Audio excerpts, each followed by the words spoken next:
Chapitre 25, Livre de l'Exode. Le Seigneur parla à Moïse. Il dit : Dis aux fils d'Israël de prélever pour moi une contribution. Vous la recevrez de tout homme que son cœur y incitera.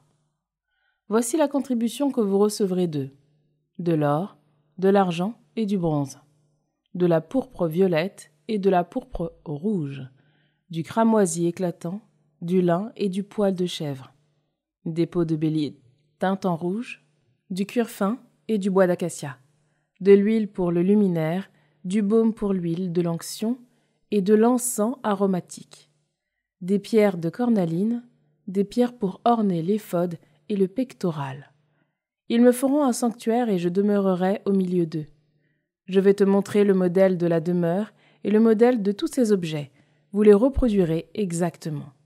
On fera une arche en bois d'acacia de 2 coudées et demie de long, sur 1 coudée et demie de large et 1 coudée et demie de haut.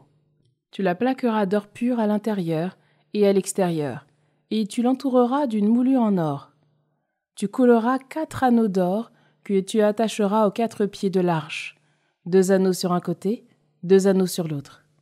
Tu feras des barres en bois d'acacia, tu les plaqueras d'or, et tu les introduiras dans les anneaux des côtés de l'arche pour pouvoir la porter. Les barres resteront dans les anneaux de l'arche, elles n'en seront pas retirées. Tu placeras dans l'arche le témoignage que je te donnerai. Puis tu feras en or pur un couvercle, le propitiatoire, long de 2 coudées et demie et large d'1 coudée et demie. Ensuite, tu forgeras 2 kéroubim en or à placer aux 2 extrémités du propitiatoire. Fais un kéroub à une extrémité et l'autre kéroub à l'autre extrémité. Vous ferez donc les kéroubim aux 2 extrémités du propitiatoire.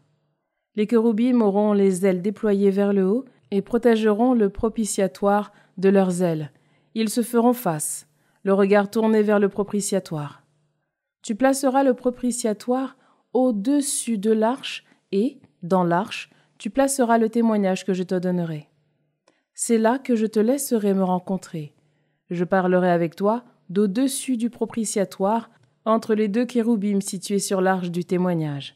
Là, je te donnerai mes ordres pour les fils d'Israël. Puis tu feras une table en bois d'acacia, longue de 2 coudées, large d'1 coudée et haute d'1 coudée et demie. Tu la plaqueras d'or pur, et tu l'entoureras d'une moulure en or. Tu feras des entretoises de la largeur d'une main, et tu les entoureras d'une moulure en or.